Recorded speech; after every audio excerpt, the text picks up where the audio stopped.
It's time to talk sports. It's Hacksaw's Headlines, a panorama of the world of sports, stories, comments, and opinions.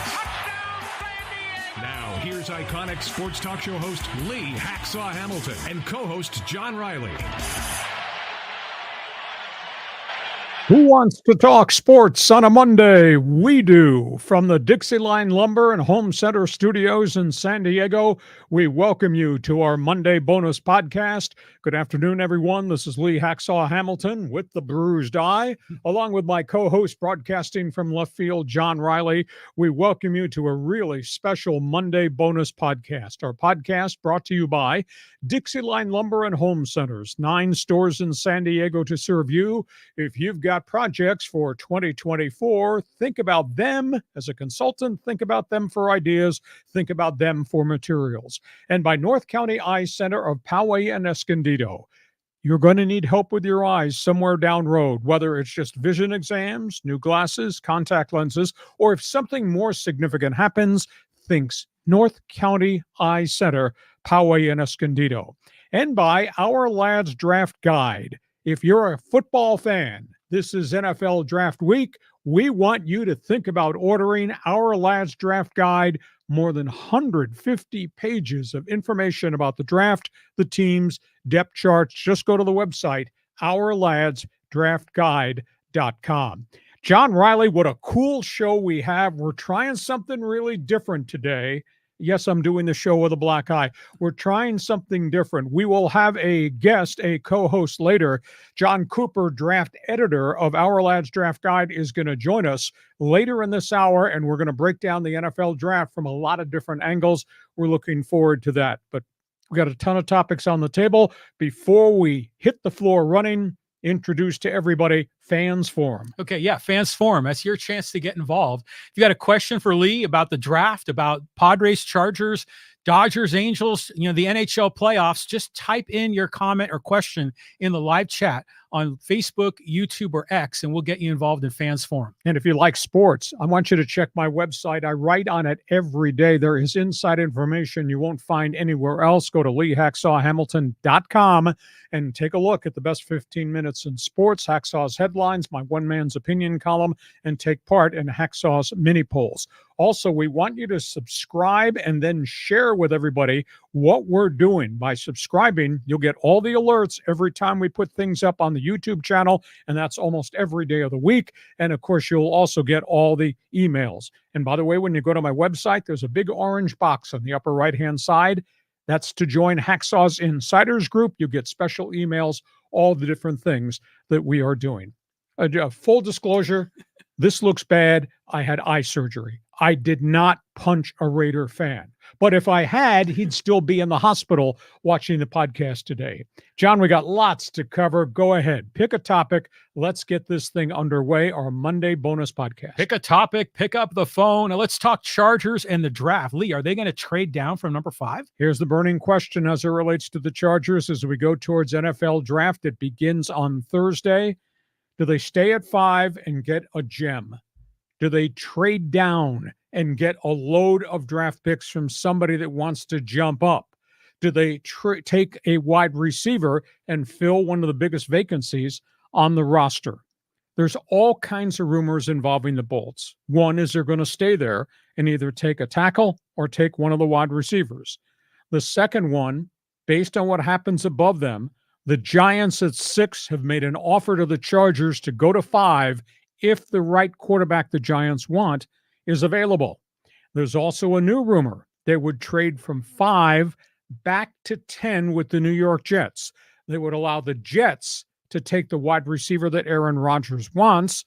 The Bolts at 10 could take Brock Bowers, could take an offensive tackle, could probably still find a quality wide receiver and pick up additional draft choices there. And there's also one that they might go as far back as 11, give Minnesota what they wanted at 5. They could also do a deeper drop, although I don't know that I want them to trade with the enemy within the division, Denver or the Raiders. There's lots of things, lots of moving parts. These deals won't come to place until the actual first round has begun and we've seen what happens with the first couple of picks in front of the Chargers. Chargers if they draft an offensive tackle, are probably going to sign Marquise Scantling, the former Kansas City Chief Green Bay Packer wide receiver. They also met on the weekend with DJ Chark of the Carolina Panthers. They could sign him as a free agent. Scantling is obviously a big-time player. Chark averaged 15 yards per catch last season in Carolina. So if they go offensive tackle or they don't take a wide receiver, they're going to sign one of those guys. And if they draft a wide receiver, you can still find a development offensive tackle maybe in the second round. Joe Ortiz is going to draft 5, 37, 69, and 104. Those are they're going to get 4 of the top 104 picks in the draft if they just stay where they are. So, John, I've thrown a lot of things on the wall. What do you think they should do? Well, I think Ortiz has this history of always trading back, right? And picking up extra draft picks. To me, that makes a lot of sense. I mean, especially, if they're looking at these other wide receiver free agents, those guys can fill some holes. And if they're going to really commit to this running game, why not just get not just one right tackle? Why not get multiple offensive linemen? And then you could really turn on this whole Harbaugh machine. Well, it's fascinating. And we've also joked about the fact that April is Liars Club. Everybody's spreading misinformation. You think the presidential election's got problems? Same thing going on in the NFL. But the Bolts are in just a great situation to get a gem of a player, either tackle or wide receiver. But as you say, Ortiz has a history of when he was with the Baltimore Ravens of flipping picks going back. So if they drop from 5 to 10, maybe they pick up a second round pick. If they were to go a little bit farther back, maybe they get a second and a third round pick. So it'll be fascinating to see where they go. I have a question though. You commented maybe the Chargers don't want to trade within the division, and I get the rivalry and everything else. I've never heard of anybody trading within the bleeping division. Well, they do it in Major League Baseball. They've done it in the NBA. I mean, why not do it in the NFL? If you had a really good trade that you felt really good about, that you were kind of screwing over one of your divisional rivals, why not make the deal? The thing is, you're strengthening that rival. If you allowed Denver to jump into 5 and get the quarterback they want, you're making them really good. Okay. If you're going to trade with the bleeping Raiders after the Raiders put 62 points up on the board and then taunted you coming off the field last fall. Depends what you get back. I mean, if you got back some quality, lots of value, why not make the deal? But the flip side is the amount of value that Denver or the Raiders have to send to the Chargers.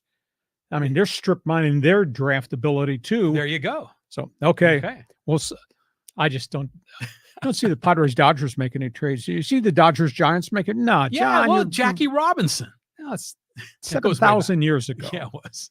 Okay, so that's where we are as it relates to the Bolts, but we are not done because there's lots more to talk about. Next question. We're talking quarterbacks. Let's stack rank these guys. What do you think, Lee? Okay, Caleb Williams is going to be a Chicago Bear. He is dynamic. He can run the RPO package that Chicago likes to run. He's fast. He's elusive. He's strong-armed. He's on the move. He's got great leadership capabilities. So Caleb Williams goes number 1 to Chicago. I'm not sure what's fact or fiction, the JAYDEN Daniels LSU story. They are dropping hints. He does not want to go to the Washington Commanders at number 2. He hasn't issued the thing, I won't play for you, like the Eli Manning issue that became the Phillip Rivers trade. He's not gone that far, but everybody around him in a circle is dropping hints. He doesn't want to play for them. He wants to play for Antonio Pierce with the Raiders because they were together at Arizona State. But that's a hell of a price for the Raiders to try to go from 13 all the way to the number 2 spot. I just don't know that is doable. I will say this, Daniels is a more complete quarterback right now under Brian Kelly than he was in his days at Arizona State. He's athletic. He can move. He likes to throw on the run.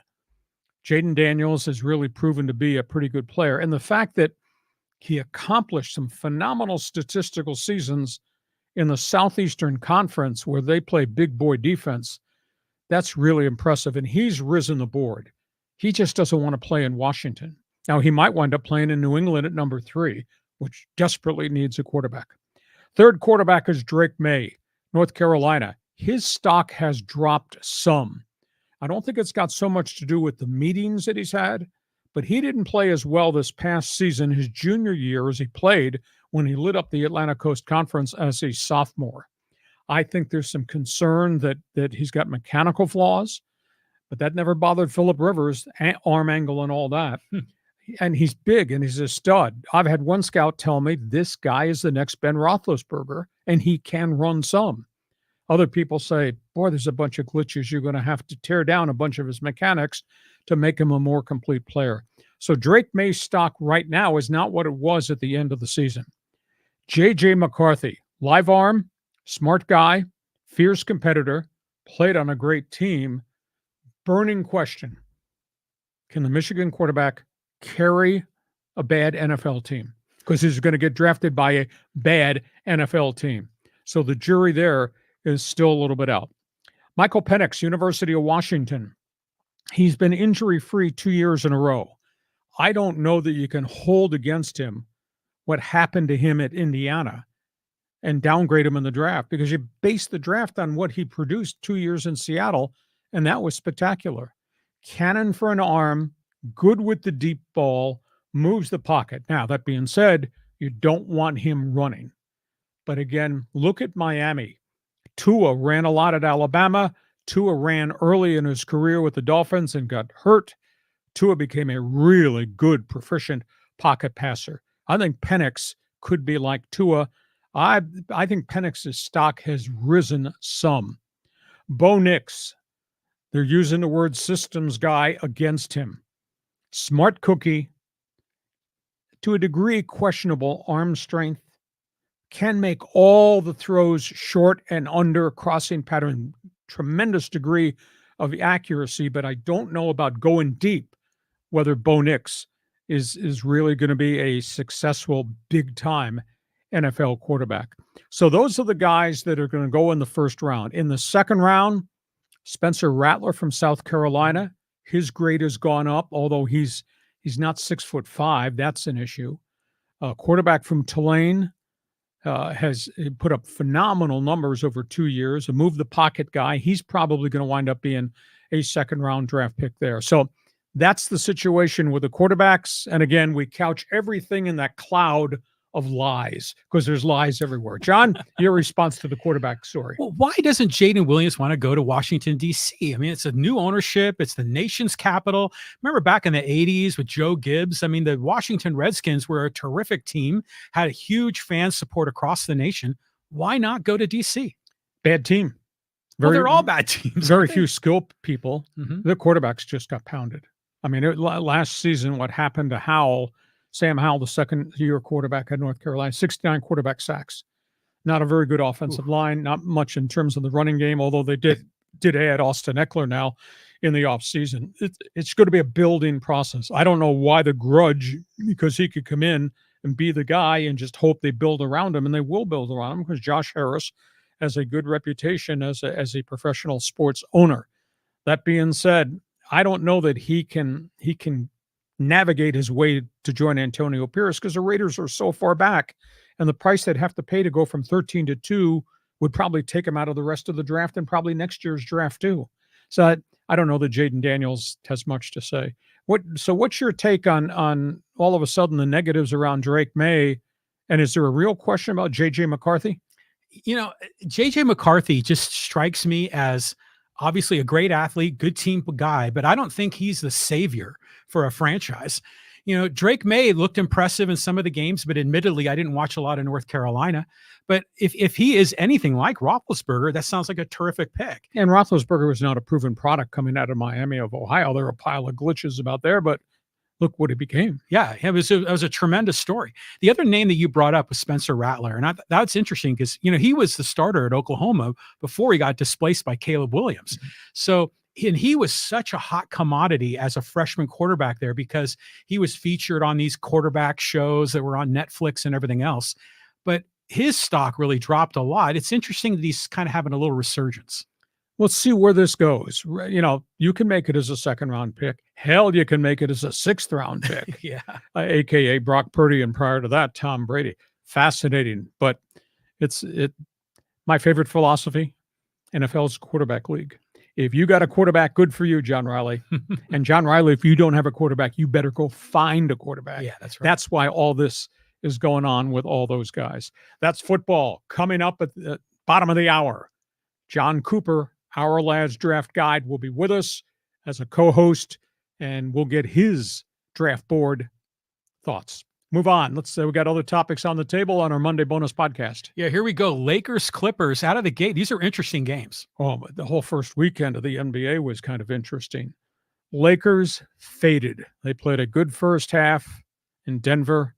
Last I checked, it's 48 minutes. They just don't play 48 minutes against the Nuggets. The Mavericks are a no-show because the Clippers just burned them at the stake right out of the gate. Lakers. Anthony Davis, LeBron James played a ton of minutes, put a lot of points on the board. They got no help at all. There's something going on with Denver versus D'Angelo Russell. He totally disappeared last year in the playoff series in the Western Conference Finals, and it hurt the team. He was MIA this game one this weekend. He went 6 for 20 shooting. He was 1 for 9 on threes. They overplayed him, prevented him from going to his left, made him put the ball, go to his right. His accuracy kind of faded away. They need DAR to come back and have a hell of a second game, game two. I will say this, Denver mugged Austin Reeves. He never found his rhythm. Where's Rui Hachimura? You know, you can't have him score one basket in the game. He's a key component.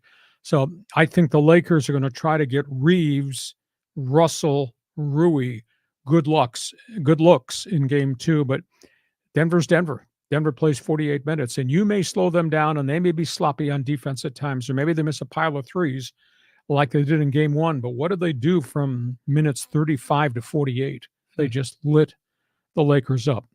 Clippers, what a torch job in the first half. Clippers led by 29 in the first half against the Dallas Mavericks. The Mavs don't have a lot of athletes amongst their bigs, and that's a big issue. Mavs did not compete defensively at all, and they shot 22% in the first half. I mean, it was deplorable. They had a close-up shot of that owner. I really thought that owner... Cuban. Yeah, Cuban. I thought that owner was going to fire Jason Kidd at halftime. I mean, it was brutal. I'm not convinced Jason Kidd's a great NBA head coach. But boy, the Clippers just tore them apart, and they did it knowing full well there's no Kawhi Leonard. Great. But what Harden did, Harden had 28. Paul George kept hitting big shots. They got some production off the bench. Dallas in trouble. If they go down 0-2, yeah, they probably are in trouble. But Dallas is just going to have to come out and change its psyche, because there's no way that Dallas should have played that piss poor in LA against the Clippers. So your thoughts, Lakers, Clippers. Well, the Lakers game, I watched most of it, and I saw Rui Hachimura making a lot of mental mistakes, just flubbing the ball when it was passed to him. I saw near the end of the game, Anthony Davis kind of, when Denver's breaking the other way on a fast break, and Davis is still under his own basket with a hand on his knees, exhausted. The Nuggets players were running, blowing past LeBron. So you talked about that with the age of those guys, the altitude in Denver. They just looked exhausted. Well, they were. And I think it's going to be another process. And by the second half, the Lakers, that weren't the same team, and they looked gassed. As hard as those two great veteran superstars have to play, I just don't know that you can play that way for 48 minutes in Denver. And I don't know how you have body recovery coming back. Because you only have one off day. You don't do much in that practice day. You got to recover, and then you look at 48 more minutes at altitude. It's something, and one other sidebar comment. I really fear for the future of Kawhi Leonard. The fact that this has gone on for 20 days. Mm-hmm. The knee inflammation. It's not subsided. Now, they did an MRI, and they do not think he retore meniscus, which is what knocked him out last year. They just can't understand, with all the anti-inflammatories that he's on, they can't get the swelling to go down. I just don't know that he's going to play in this series, and I don't know what his long-term future is, because he's had 2 surgeries on that knee, and now it's come back again. Yeah, that's concerning. You've seen a lot of great talent. Their career's over with injuries. I saw the press conference with Paul George, and they asked him about Kawhi, and they said, "Yeah, we'd love to have him, but we think we're okay without him. We can get by. We've got good guys on this team. We're prepared, and we're going to hold the fort down until Kawhi comes back." I like that vibe coming from his teammates. Well, they support him. I mean, they cannot control it. He can't control it. He's at the mercy of the medicals. But they do have Norm Powell, who can score, and obviously they need good Russell Westbrook rather than loud Russell Westbrook. Westbrook came off the bench just yapping at everybody, the fans, the refs, the Dallas players. They just need Westbrook to be productive coming off the bench. But those guys have done that in stretches of time. I just think this is a tough series. But Dallas better show up, because I was disgusted. I was expecting this to be a hell of a game, and they just did not play with any passion, did not play any defense, and looked so out of sync. And Harden kept going down the floor and hitting kickstart jumpers and threes and falling to the floor and drawing fouls, etc. So I was flipping back and forth between the Padre game and the Clipper game. And yeah, I was showing a Clipper game. It's like 20-something points. They were ahead. And I was like, what the heck's going on here? Especially without Kawhi. That was shocking.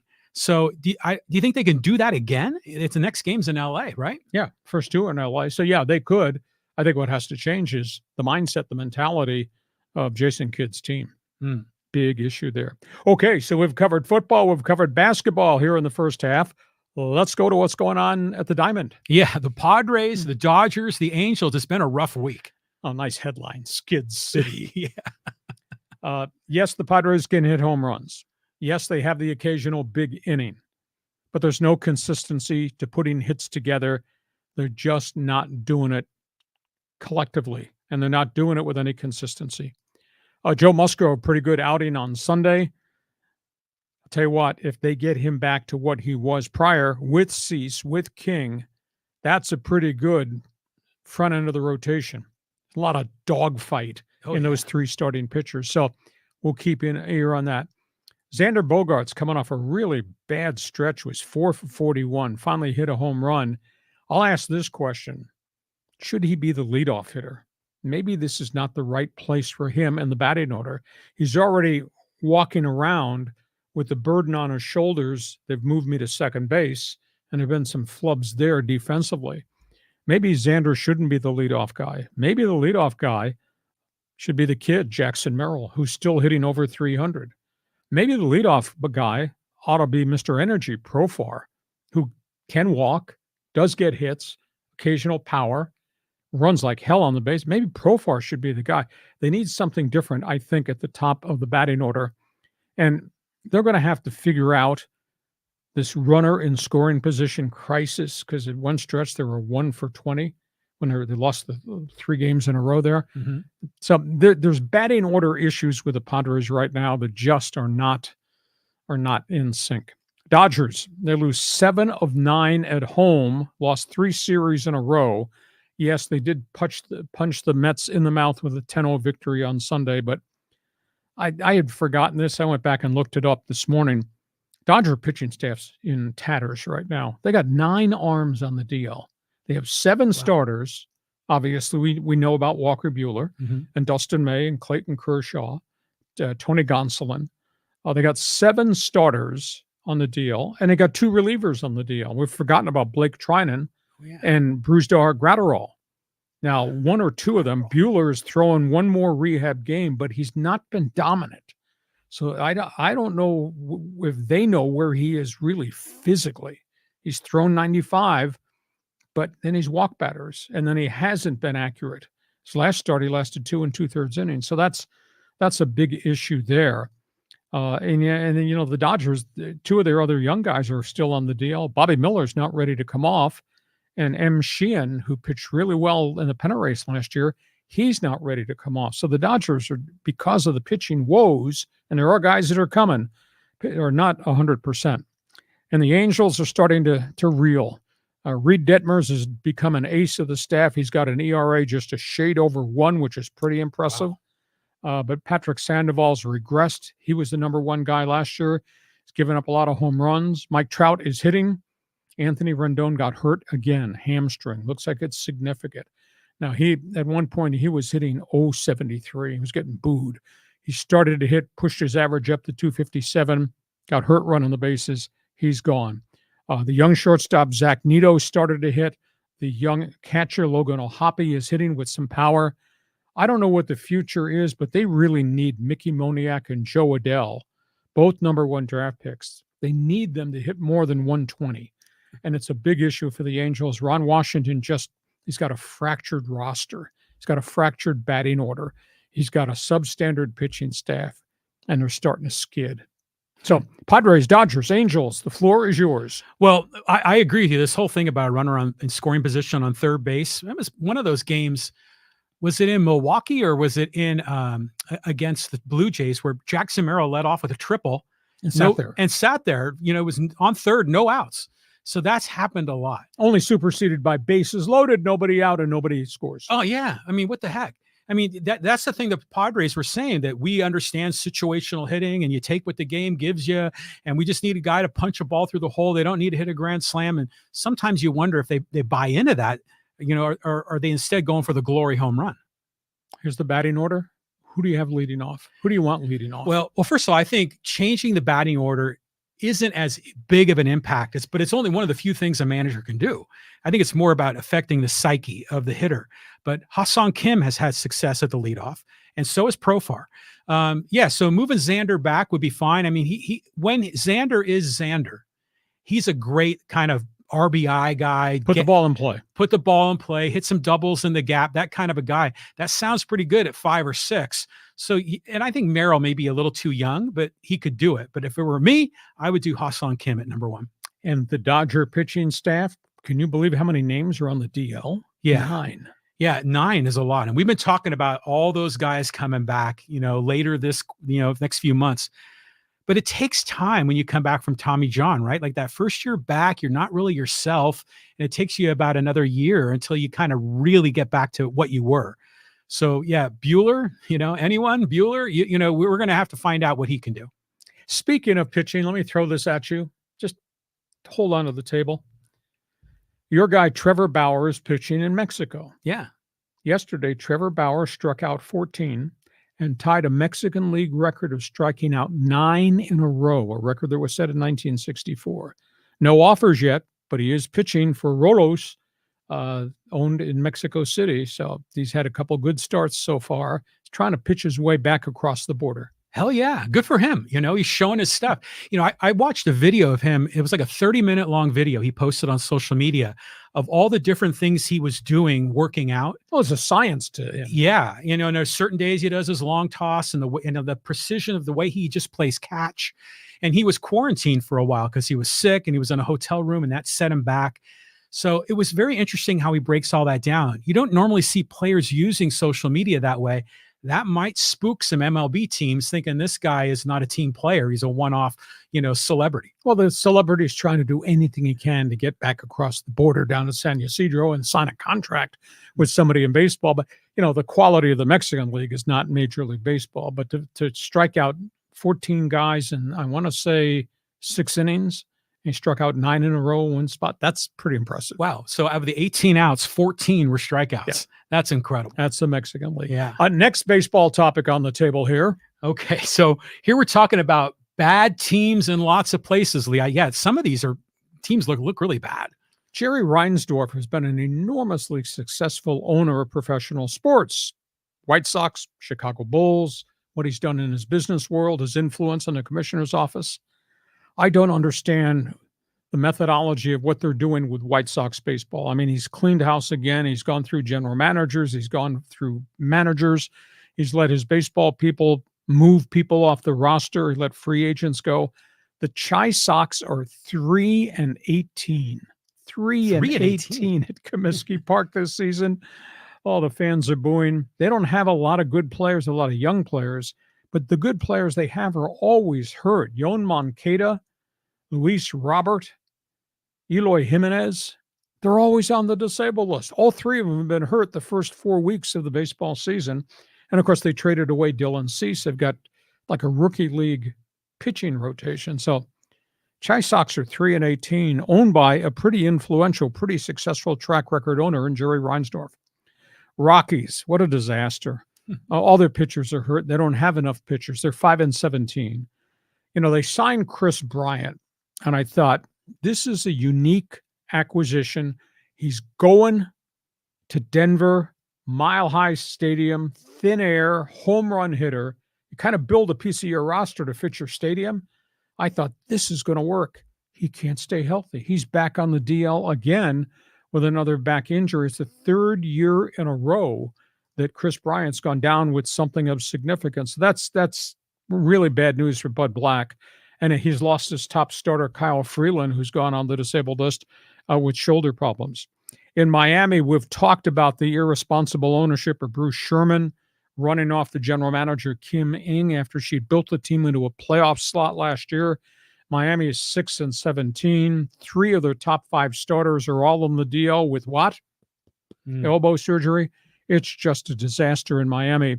And you look at the bottom of the standings in the American League West, Houston, 7-16. They now have 6 starting pitchers on the disabled list. 6. Verlander just came off, but another one, Framber Valdez, just left, and he went on, and they all got the same issues. They all got either shoulder or they got elbow. So as good as their bats are in Houston, you keep sending out AAA guys from Rock Round in the Pacific Coast League and send them out to pitch at Minute Maid Park. They're getting lit up. So they're 7-16. Boy, there's some bad baseball being played right now. Yeah. How about Josh Hader in Houston? I mean, he's just been terrible. He's just getting ripped to shreds. And I saw in the best 15 this morning that the first baseman was demoted as well, right? Well, they signed Jose Abreu to a monster contract, $78 million. Yeah. He's hitting 0.73. And they're talking about just sitting him down. They can't eat the contract. But all of a sudden, it's like he woke up an old man this year and he can't hit. He had a great career with the White Sox.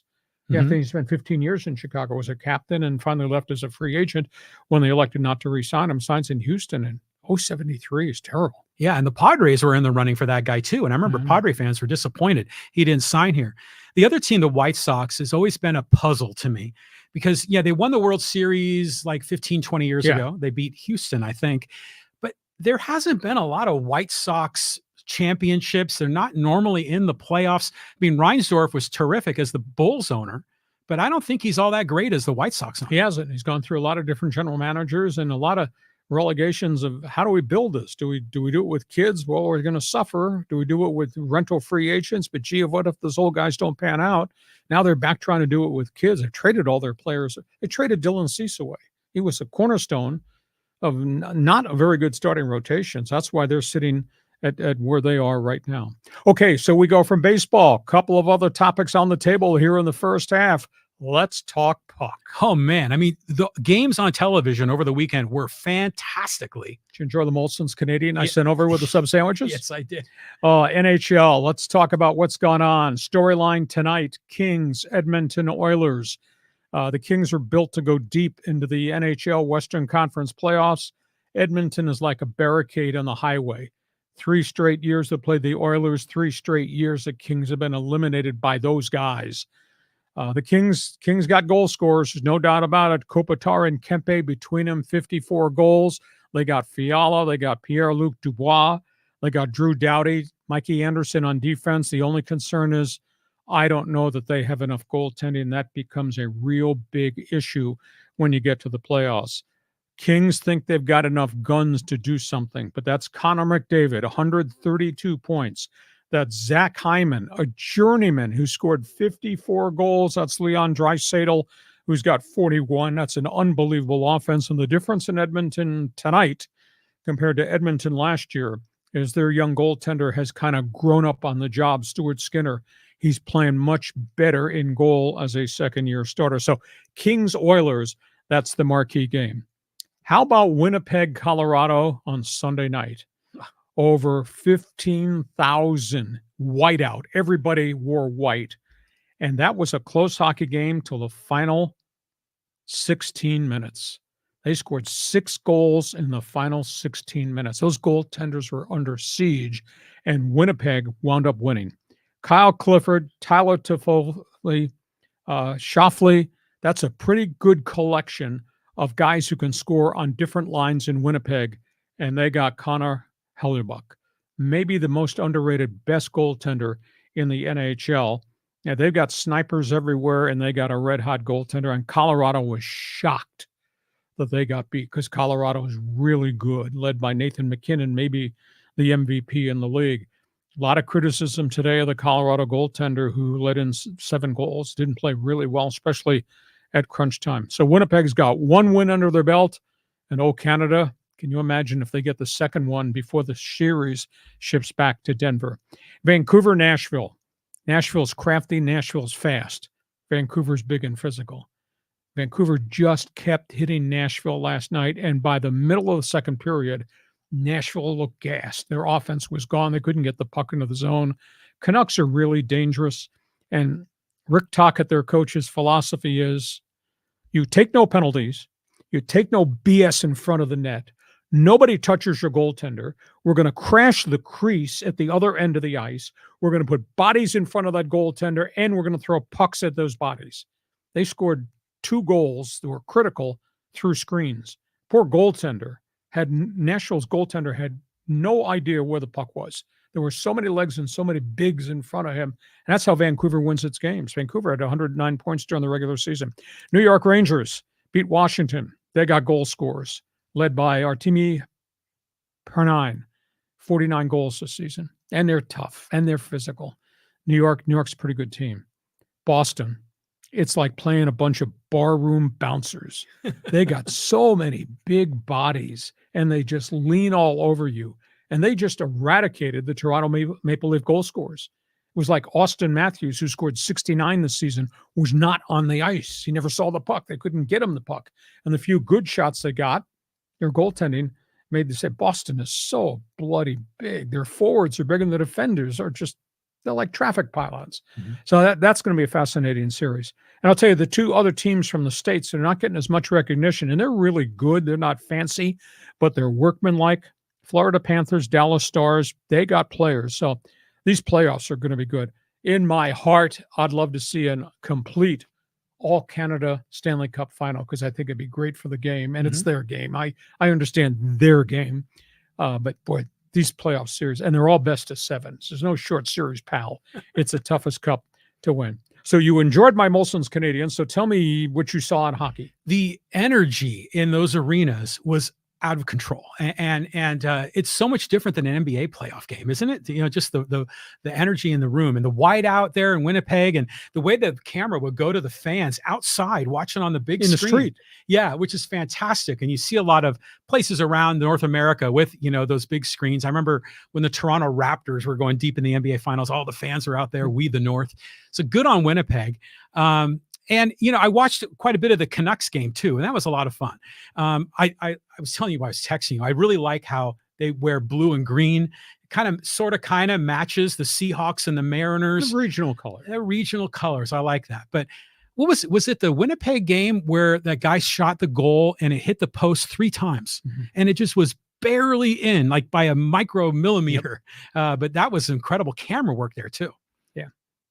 Philosophy in the NHL in playoffs. All out, every shift, every night. That's how you play NHL playoff hockey. Balls to the wall.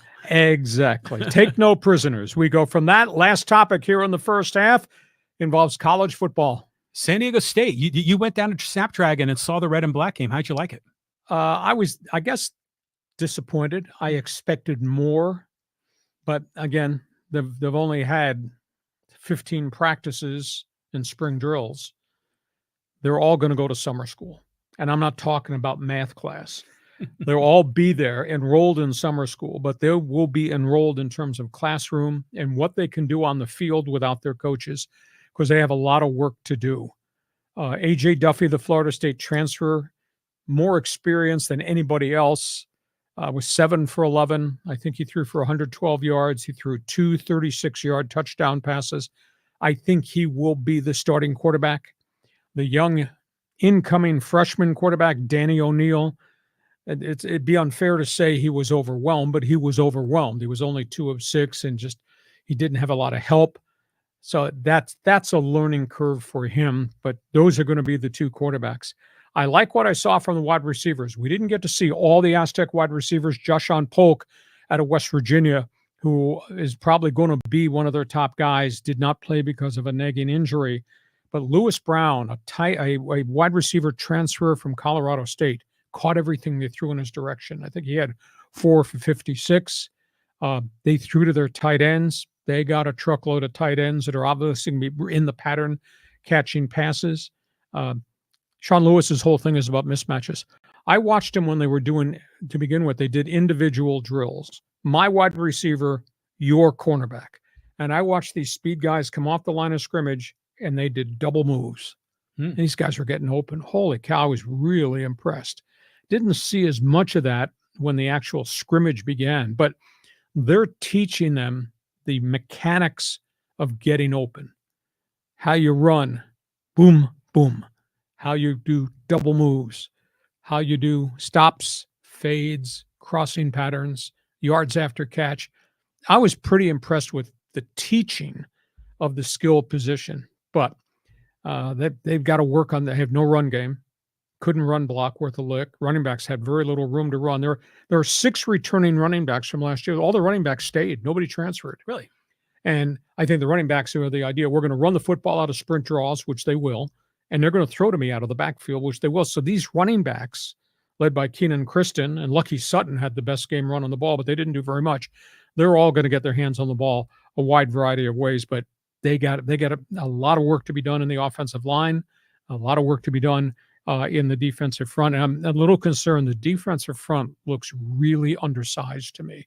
There's only one starter back. So transfer portal door is open. There may be some more guys, either O lineman, D lineman, coming in to join. So maybe it's unfair to say disappointed, but I expected more. But they're only had 15 practices together in this really thick Aztec playbook. So right on. That's what summer school is going to be all about before they get to the end of August and they open the season. And I talked to some other people that are up there, and their schedule at home, they play Oregon State and Washington State from the Pac-12, aka Pac-2, here. Oh, nice. So that's really going to be good. Their road schedule is really, really going to be hard. So that's my assessment of San Diego State. Hey, we get to halftime. A couple of items here still to come. NFL draft preview is just around the corner. John Cooper from Our Lads Draft Guide is going to join us. A reminder, if you're a football junkie, you need to get and subscribe to this. It's a unbelievable 150-page booklet about the draft, the history of the draft, a look at all the teams and their needs, a look at free agency, and then the depth charts of all the teams as we go to the draft. So just go to Our Lads Draft Guide.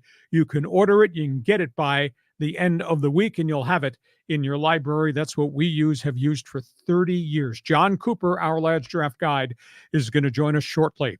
Our podcast is brought to you by DIXIELINE Lumber and Home Center Stores.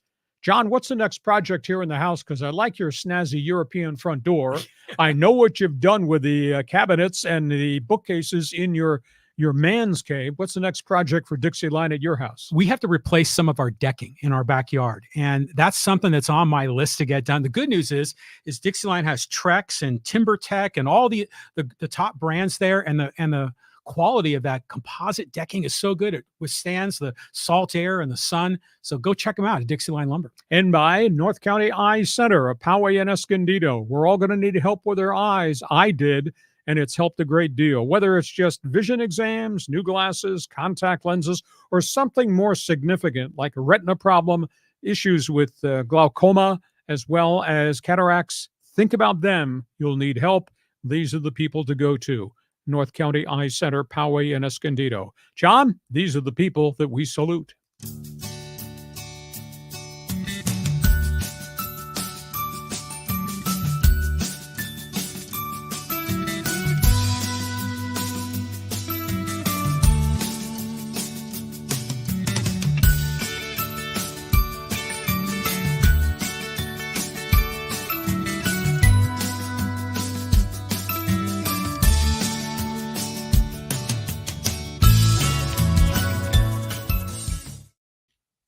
And our podcast brought to you by DIXIELINE Lumber. As we like to say here, for 2024, build it or fix it. We guarantee you will enjoy it via DIXIELINE.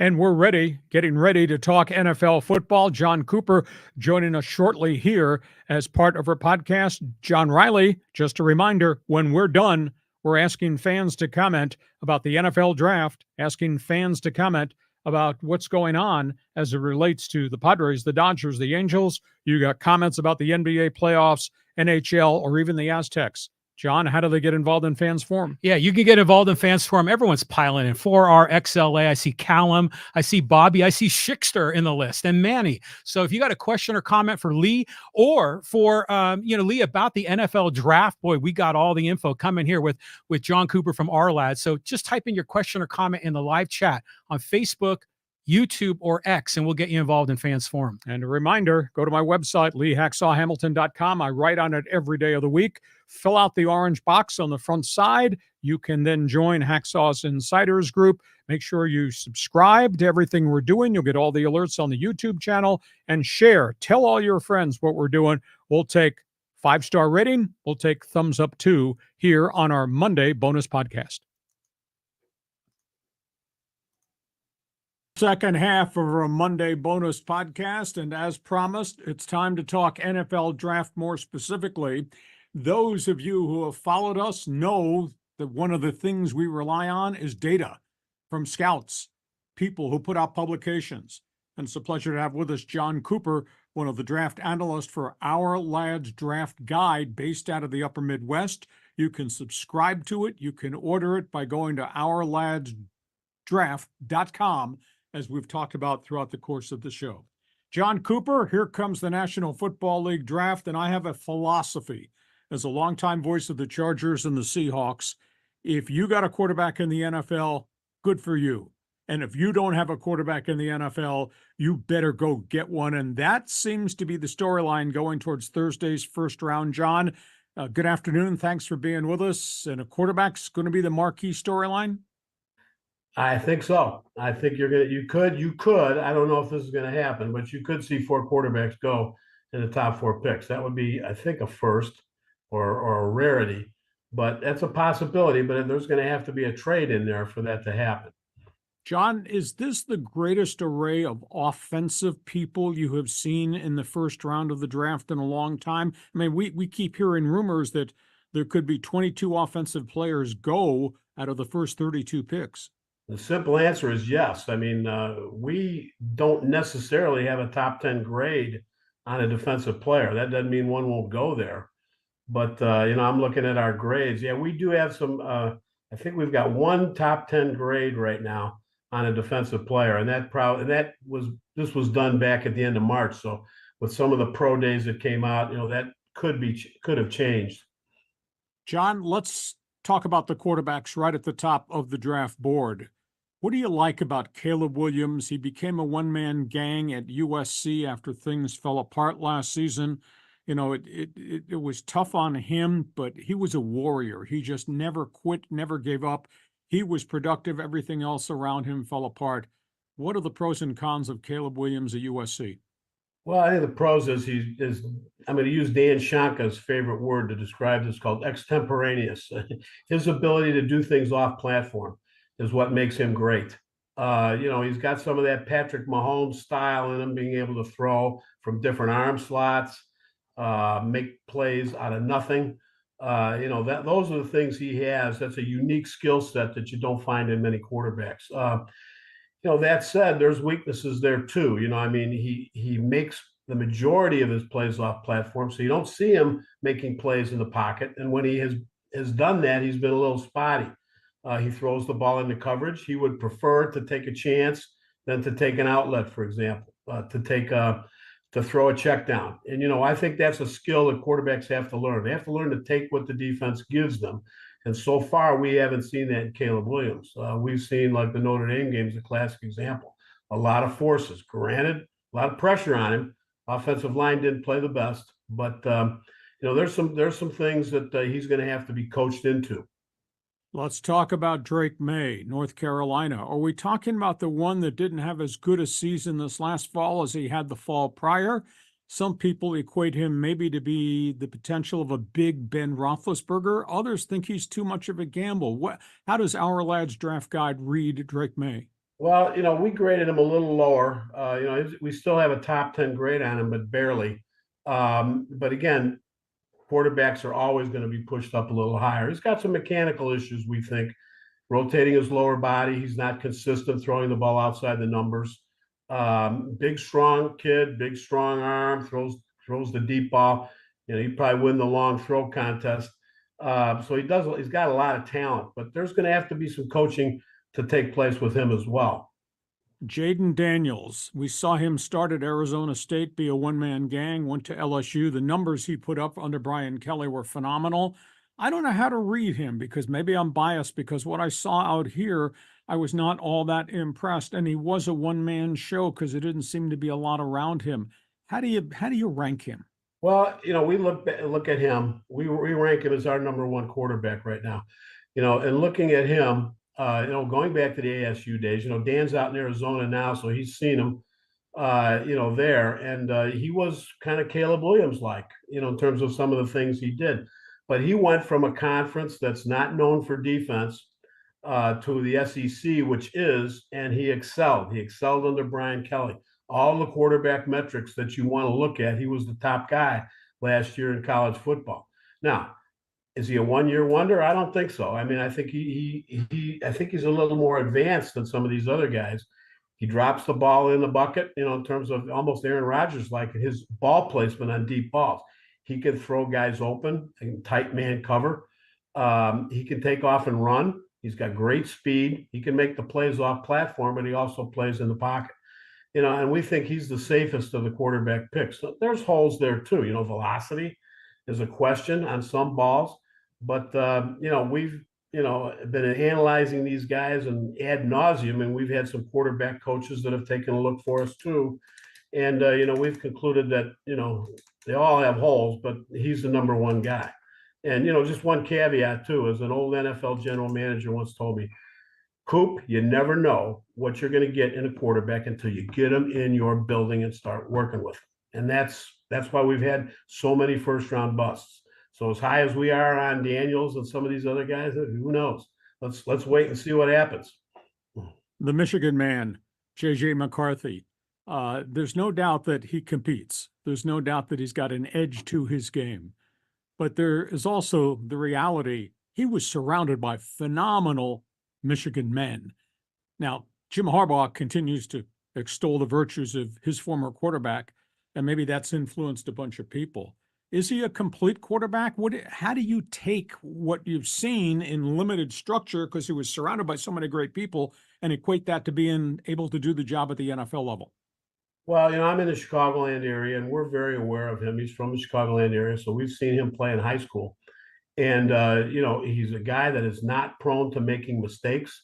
He was driving a Cadillac in Michigan, in terms of the offense and the players that he had around him, whether it was the offensive line, the running backs, the receivers. He had a really good team to play with, and he did not have to carry that team. He averaged 22 throws a game. And the offense was relatively limited in the passing game. But one of the keys there is he didn't make mistakes. He showed a long arm, and when he did have to make a play with his feet, he could do it. So there's some unknowns there as far as, is he going to be able to be the guy that can make it happen in the fourth quarter when your team's trailing? Does he have that makeup? And, we kind of think he does. And like I said, there's still some unknowns, but we really like his talent. The one weakness is, he doesn't throw. He throws on one plane very often. So layering the ball, is something he'll have to work on. But they'll all have things to work on. The NFL is, those defensive backs are so quick. The multiple coverages are more multiple. And so there's going to be a learning curve with him as with all the guys. But we like him. John Cooper, Our Lads Draft Guide, one of their lead analysts, is with us. Our NFL Draft Preview, our Monday bonus podcast, continues here in San Diego. John, of course, is with us from the upper Midwest. John, let's go to the wide receiver core. These guys look spectacular. I mean, there are gamers, and whether that's Marvin Harrison, who you saw a lot, or obviously its neighbors down at LSU, or the next wave, the kids out of Texas? How do you rank the receivers? Well, we really like Marvin Harrison Jr. He's a guy that he's a playmaker. He's got great size, speed. I mean, he's kind of a do-it-all player. He's got a catch radius. So he can go up and get the ball. He can take it away from defensive backs. I mean, we're very, very high on him. And at one point, we thought he was the number one player in this draft, and we may still. But receivers don't go number one very often. But we think he'll be the first receiver taken. Malik Neighbors is just a hair behind him, and he may be the best before it's over. Speed, route running ability. Let's be honest. I mean, I'm so high on Jayden Daniels, but let's take a look at a couple of receivers that he had. Him and Thomas. Neighbors is a blue chip receiver, and he also had a great offensive line to play with too. So, but he helped make Neighbors what he is too. So they work both ways. But we really like Malik Neighbors. After that, like most people, Roma Dunze from Washington, big kid, 6'2", runs well. He's got a good catch radius too. He can go get the ball. And those three, we think, are top 10 picks. It will be very surprised if any one of those guys is not in the top 10.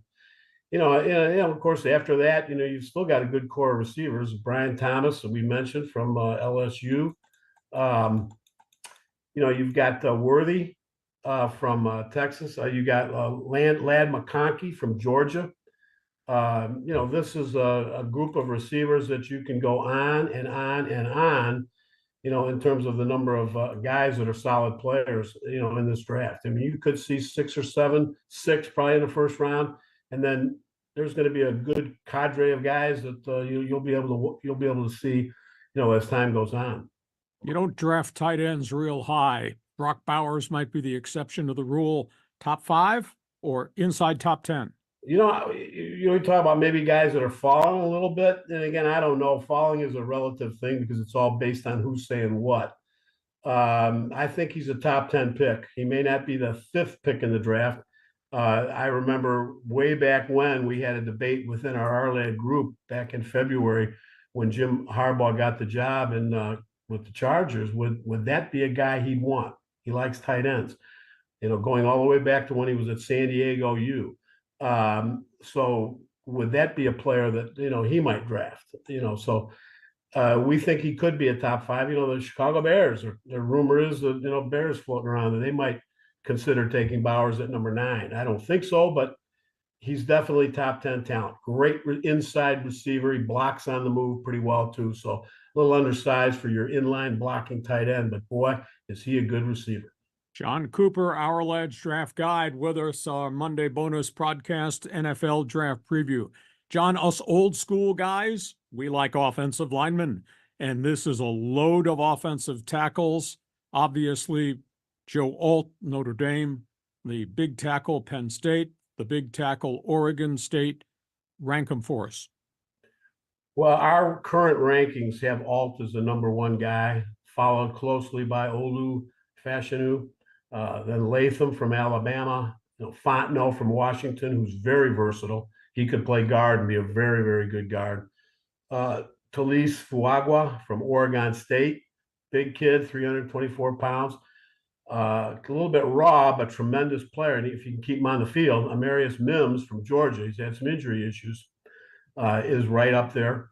And then Tyler Guyton from Oklahoma. We could see, in fact, we did a mock draft. We had 8 tackles go in the first round. That would be a first. I don't know if that's going to happen, but in the mock draft we did back in March, that's how many guys we had.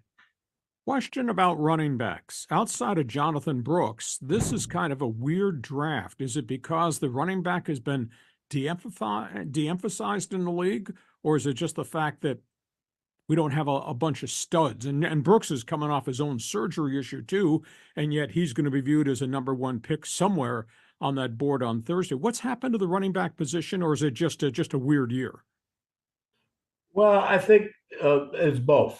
Two things, can be true. And I think there's 2 things. I think unless you get a Saquon Barkley type of a running back, somebody that's that good that you're going to take him high in the draft, you're probably not seeing a first round pick hardly any more in the running back area. People say, hey, we can pick one of these guys up later on. And oftentimes we're looking at a depth player. We're not looking at a feature back because we're rotating these running backs a lot. Typically, you've got a 3-back running back room, and you got one guy that's Mr. Inside, one guy that's Mr. Outside, a guy that's a great third down back, a receiver. The teams that I watch a lot, that's pretty much the way they operate. So you're not looking very often at a feature back, a Jim Brown, an OG, those kind of guys. You're not looking at that. You're looking at guys that are going to share the load. And, this is a year that you've got the best running back in our mind is Jonathan Brooks, as you said. And he's the only guy that would have a first-round grade. But coming off that injury, will he be in camp, ready to go? He's probably more of a second-round pick. A mid-second-round pick is what we see. And after that, it's kind of hard to predict who's going to go. I mean, we like Jalen Wright from Tennessee because he's got great speed, great outside ability, and he runs with fairly good power.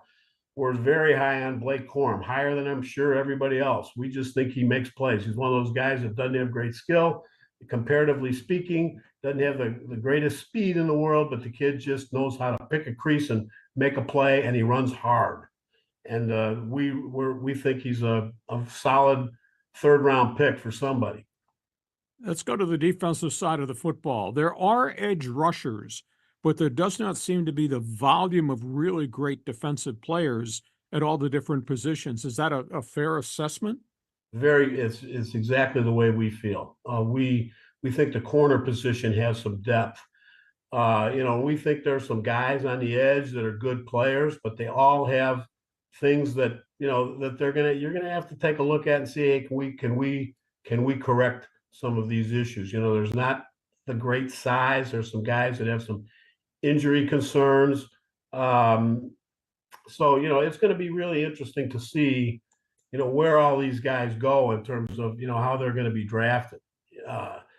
We think Verse from Florida State is a really good pass rusher. Dallas Turner, Verse is probably the most complete guy. Latu from UCLA. If it wasn't for the injury concerns, I think he would be the consensus number one and maybe the only top 10 edge rusher. But I think some NFL teams very conservative in terms of past history with the injury.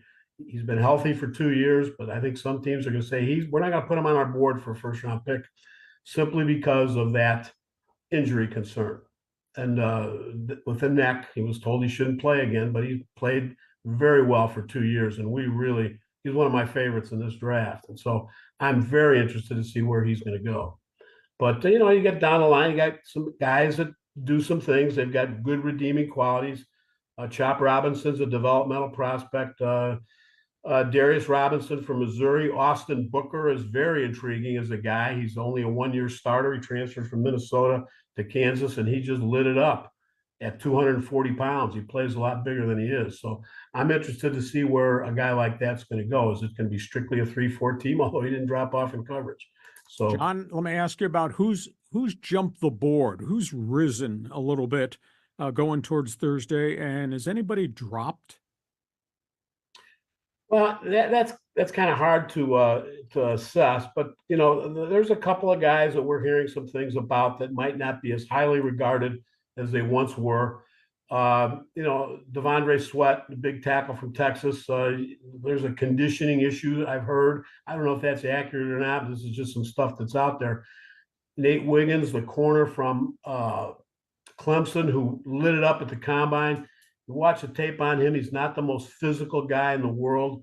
We think he could drop. At one point, people had him as the number one corner. We at one point were tempted, but you watch the film and, he's not the most physical guy in the world, but he is a shutdown corner in terms of the coverage. Keon Coleman, the big wide receiver, spectacular plays, not the greatest route runner in the world. Getting back to, to defense, Peyton Wilson, Butkus Award winner, Bednarik Award winner, but he's had a lot of surgeries, and there's going to be some injury flags with him. And some of the traits aren't the best. He's got a lot of athletic traits, but the wingspan, a lot of teams are really big on the wingspan, and so that's not the best. So those are some guys that might drop a little bit in the draft. it is a good year for corners. I mean, mentioning some of those guys, Cooper DeJean is a guy that I'm very interested to see how people are going to view him. We really like him. At one point, we felt he was the number one of the top defensive players in this draft. But where are you going to play him? Does he have the speed to be a outside corner consistently in the NFL, playing man to man? So there's a cornerback that is one of our, I guess you'd call him an intriguing prospect for us as to where he's going to go. Arnold from Alabama really came on as a corner, and McKinstry at one time was our number one corner. We kind of dropped him down a little bit for a couple of reasons, but still see a first round player there. John Cooper with us, Our Lads Draft Guide, as our draft preview continues on our Monday bonus podcast. John, let's jump around trade rumors. Is it impossible to trade high into the first round because of the price you have to pay? And there's so many rumors out there, what Minnesota, who's got 2 number ones, might want to do, what Denver, what maybe the Raiders might attempt to do.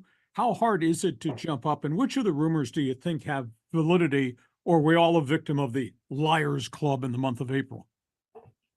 I'd say 50-50. One of my favorite people in the NFL is the late Bill Tobin, and he just passed away. So I'm going to mention something he told me once. He says, "You listen to all the rumors, believe a third of them." And you don't know which third to believe. So I thought that was really a pretty good way of looking at it. But I think that Vikings rumor has some legs.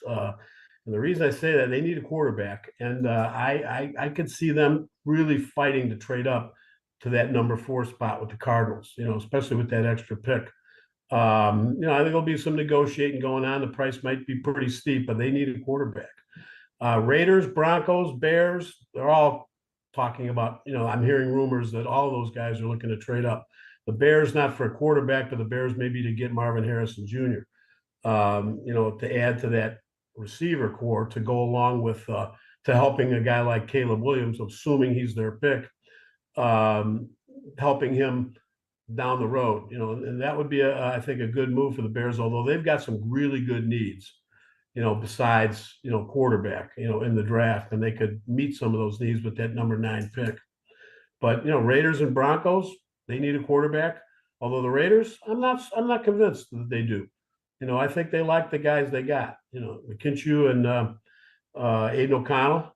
I think they may just let those guys fight it out. And Denver, I think Sean Payton's got his eye on some quarterbacks down the line too that he would be able to take. So we'll see. The deal would have to be right. The guys that would trade back, we've heard New England, and I don't know whether that's smoke and mirrors because they desperately need a quarterback.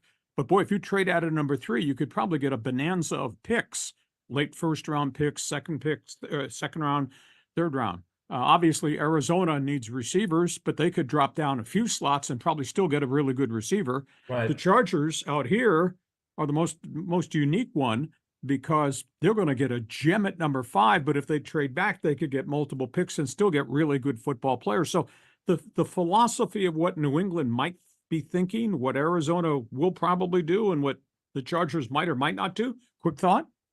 For sure. There was that thing that came out recently in the news about some statistics on teams that trade back versus teams that trade up. And the teams that trade back generally do better than the teams that trade up. So I think trading back for somebody like Jim Harbaugh would be a great idea, especially with the needs that they have. I think Minnesota is the one to look at, in terms of, where they might be able to, get a guy that they want. But again, the Raiders possibility, Broncos possibly, or maybe somebody that wants one of those really good receivers, in the first round, trading up into that spot with the Chargers, or with the Patriots. You're going to have to give the Patriots a boatload to get them to trade out of number 3. But stranger things have happened. Is there a new breed of general manager that's calling the shots in the NFL now? I call them Ivy League guys, analytical guys like Major League Baseball has been infested by. Is there a new breed of GM that says, I didn't draft these other guys. I don't care. I want to win. I'm going to trade picks if I have to. I'm going to do business differently. Do you get that sense? Because I kind of. Yeah, I do. And I think more so maybe 5, 6, 7 years ago, I think the guys that are doing this now are a little more experienced. I'm watching Ryan Poles in Chicago, and I think he's made a couple of mistakes with some free agent signings, not this year, but I think he's learning on the job. And I think and I think that's what happens with some of these guys. It's learn on the job. And some of these guys really aren't football guys. They're like they took sports management classes, and some of them have finance, law degrees, things of that nature. They just happen to love football. So, and maybe played, maybe not.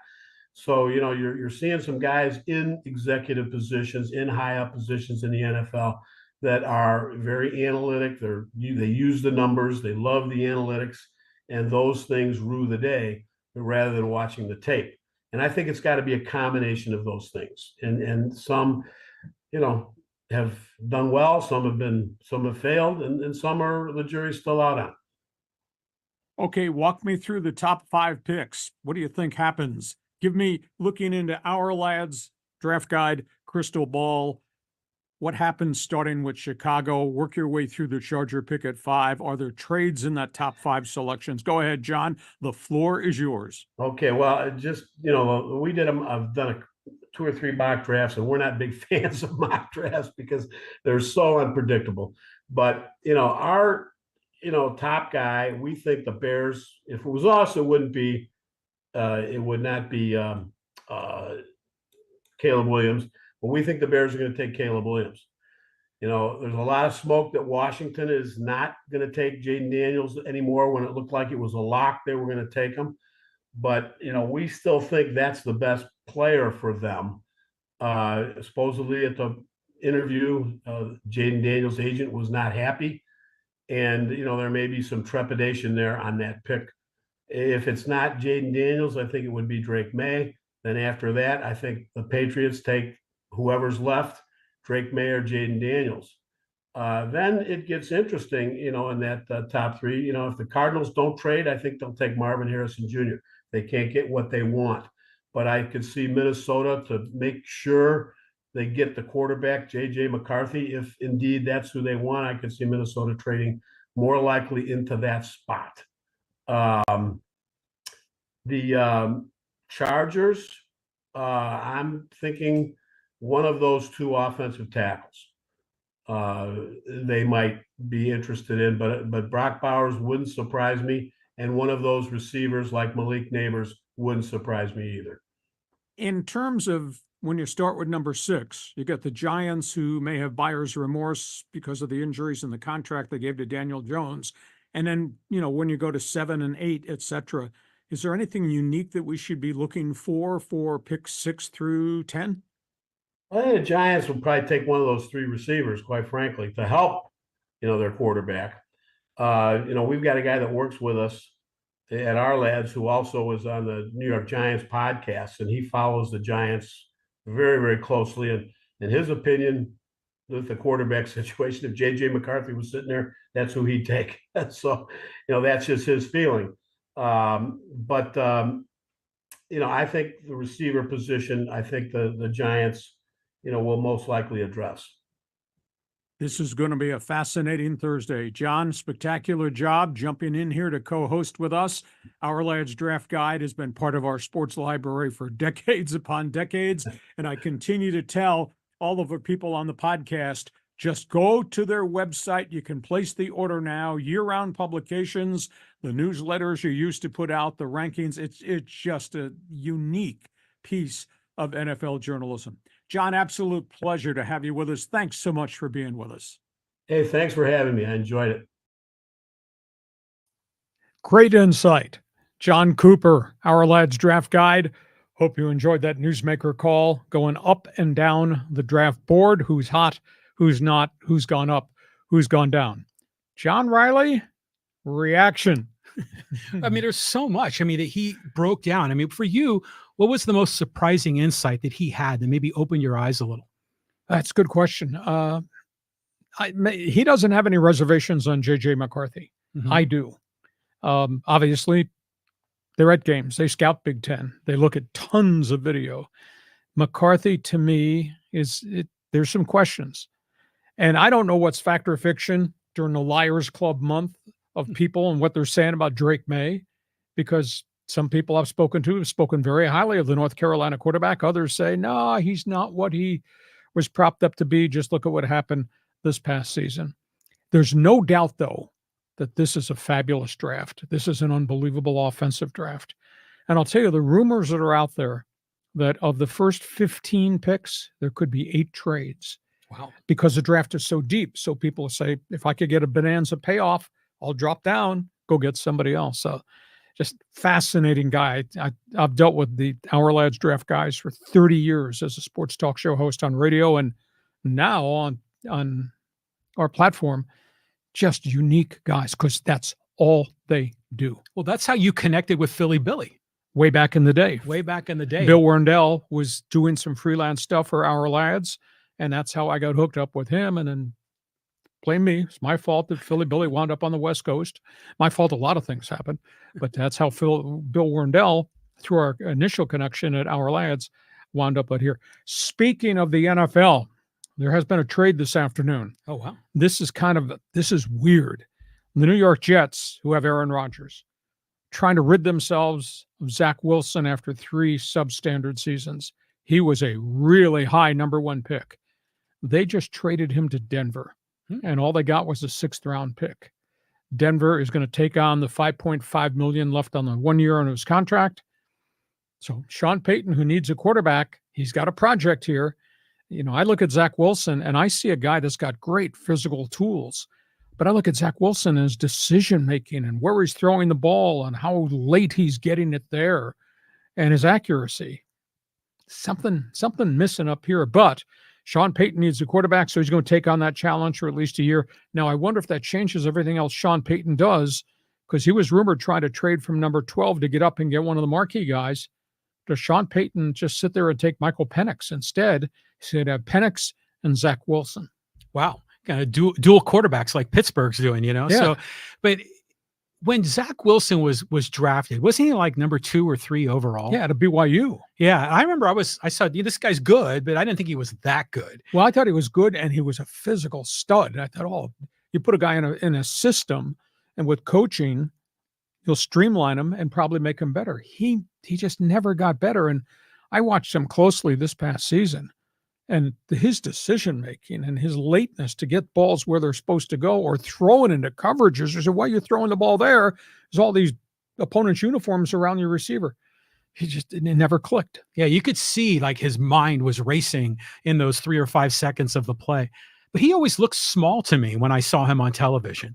You know, granted, he is not as big as an offensive line, but he was no Ben Roethlisberger. He wasn't that big. So it'll be fascinating, but Zack Wilson has just been traded to the Denver Broncos. We'll see if that changes anything that's going to happen. Can you imagine the Raiders? If Denver takes Penix right in front of the Raiders pick at 13, because Raiders coach has just talked extensively about trying to trade up or maybe staying there and taking Penix and developing him. So going to be fascinating to see where it goes. Hey, our podcast brought to you by DIXIELINE Lumber and Home Center Stores, 9 locations to serve you in San Diego, and by North County Eye Center of Poway and Escondido. When you need help with your eyes, think North County Eye Center of Poway and Escondido. It is time for John's favorite segment. Yes, it is. With John's best friends. Here comes Fans Forum. God, there are people lined up from here to the street. Yeah, it's a big list here. All right, let's go to Richard. He says, Fans Forum, only the Dodgers are above 500 in the NL West. Is that just weak, or is that just a slow start? Lee's eyes makes him look tough. Yeah, linebacker eyes.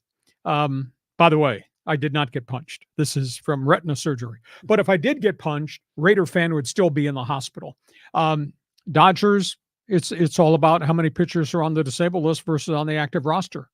And that's been a big issue. Bullpen's a little shaky right now. They got 2 relievers. I think they're going to be okay. Small sample size, a lot of baseball to be played. But is Walker Buehler ready? And that's the big question. He's going to try to make one more rehab start Wednesday because he's not pitch dominant at AA or AAA. So keep an eye on that storyline as we go to Wednesday, and we'll be able to talk a little bit more about it on our Thursday show. Yeah, I think that the NL West doesn't have any trouble. It's still early. Hey, let's move on here. We got tons of other people involved. And we'll go here to Joey.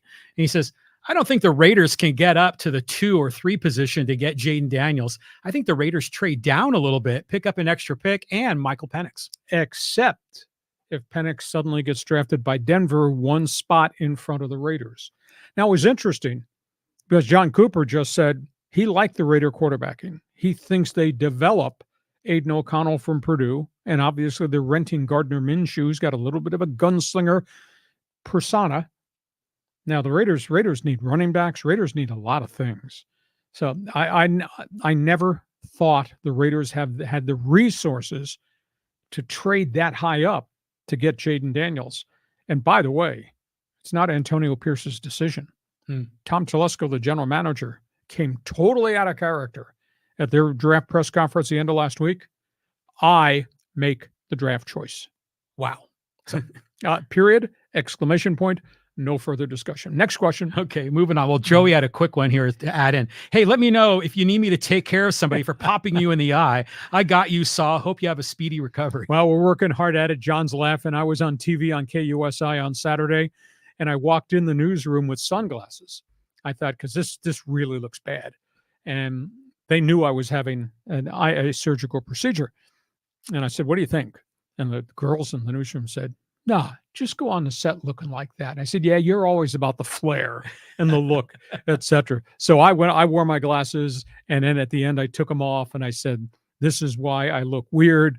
I didn't do anything wrong, but if I had, the Raider fan, I'd still be in the hospital. They all had a laugh about that. Well, here's another one. Hacksaw, you should see the other guy. That's right. That's what I said. He's in the hospital in ICU. Thank you. Okay, let's go to a real sports question. Hey, this is from Yin, and she says, Kawhi invented load management. You know, the most unique aspect is the last couple of years, the Clippers use load management to handle his minutes to get him to postseason. This year, he played a lot of back-to-backs. This year, he played a lot of minutes. And it was not until we got to the finish line, all of a sudden, he's got this knee inflammation that they don't know where it came from, and they can't get it to go away. I mean, they're trying meds. They did an exam, an MRI, a scan. He does not have torn meniscus, which is what triggered the last incident a year ago. They just can't control it. You can only have so many procedures, and after a while, the knee gives out. And maybe there's a piece of reality, John, we should be dealing with, that he's at the end of the road as a great, great player in the league, only because of the physical wear and tear factor. But they didn't use load management with him this year, and he still got here, and he still got problems. This is the same knee, right? Same, 2 surgeries. Yeah, you're right. You only have so many tendons, to fix down there. But it would be awful if his career ended. I mean, the guy is such a great talent, such an inspiration. I was so happy when he went to the Clippers. But, we'll see how this goes. I mean, maybe could he come back for the second series if they advance? He could, but again, if you're pounding, how many minutes is he going to play? What's he going to feel like the next day? That's the big issue. Next question. Moving on. Okay, let's go here to Iron. Says Merrill should lead off for the Padres. I'd think about it, though. Profar has much, much more experience, and I just think they need to change something at the top. Yeah, do they have the flashy big innings where they hit home runs and all of a sudden they come from behind? Yes. But they've not been able to put anything together from a consistency standpoint of getting guys on base every inning and getting them around. And you've got a leadoff guy that gets on base who can steal bases, and either Merrill or Profar can do that. Maybe you need to flip this lineup a little bit. We should get Ricky Henderson in his prime to come play for the Padres. He's my favorite baseball player of all time. Ricky himself. That's what he called himself. Exactly.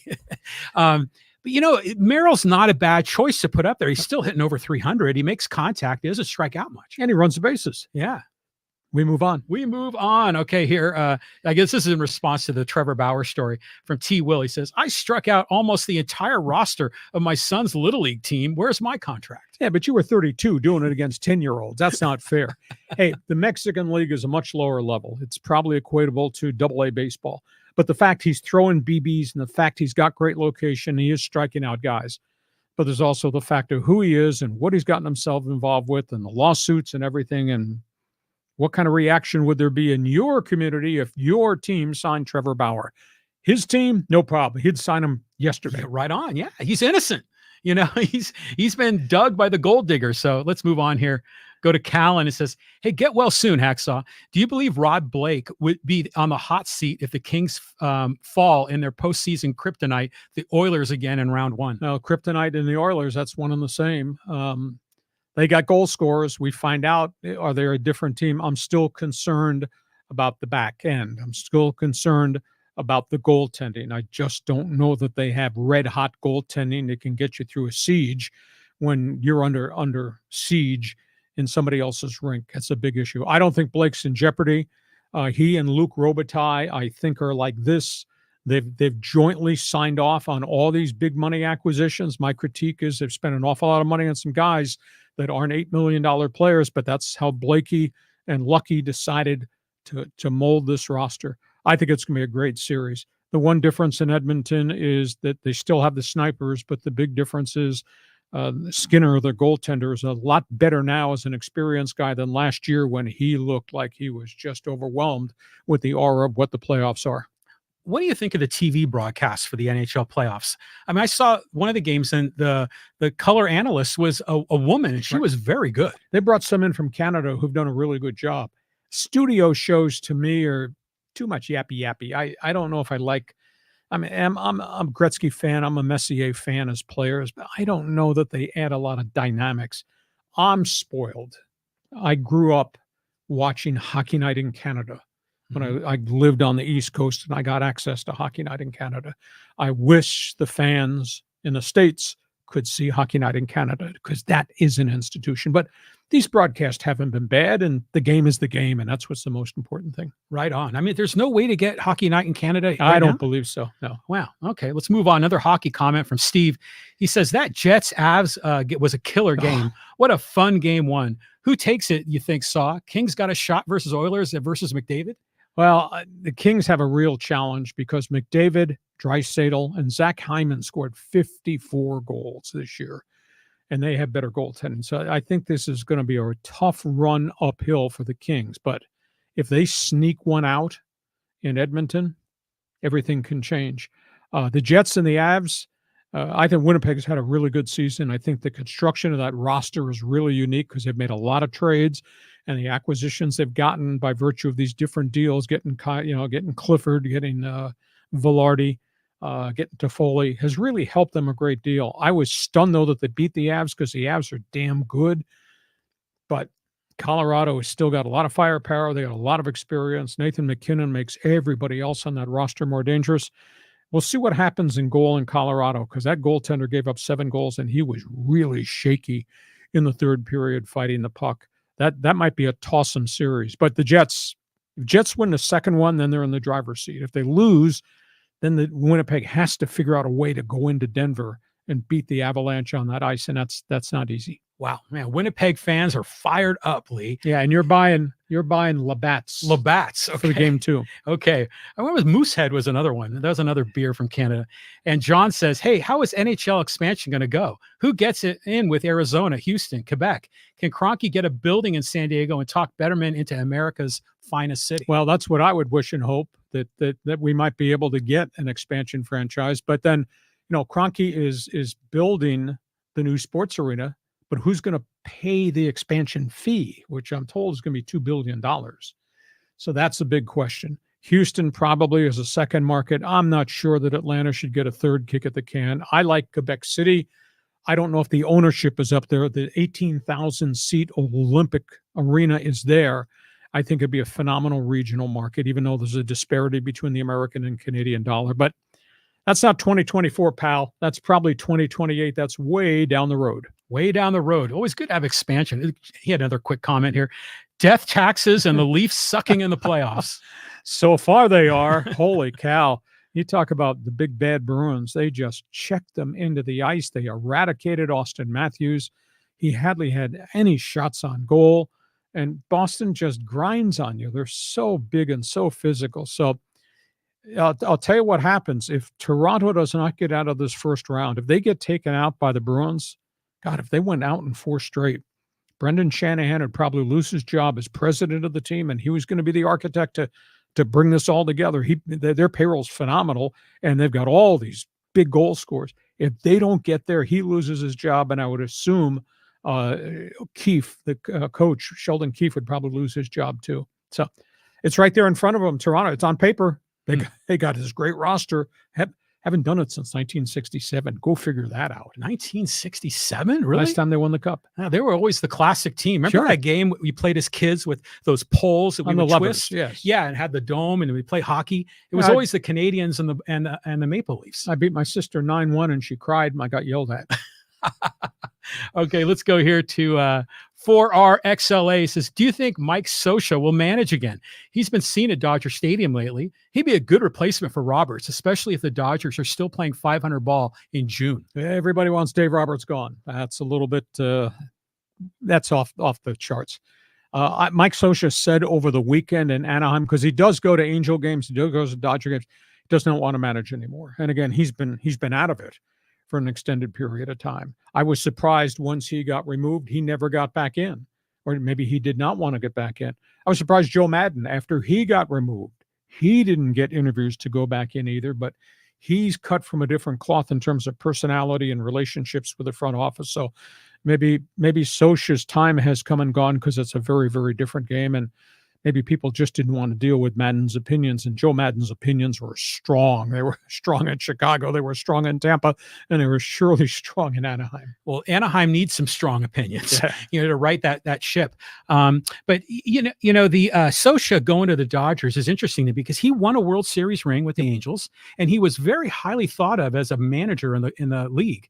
And then, he just sort of retired, or did he get fired? Well, he was removed. He was removed. But at the end of the day, the game has radically changed. Radically. And he is really old school. And there's nothing wrong with being old school because he's got a track record to back it up. But people think that, quote, the game passed you by. Well, he was the starting catcher for the Dodgers like most of the 80s and into the 90s, I think. Sure. Yeah. So, that's like 3 or 4 decades ago. Proven commodity. Okay, let's move on. Let's go here to Manny.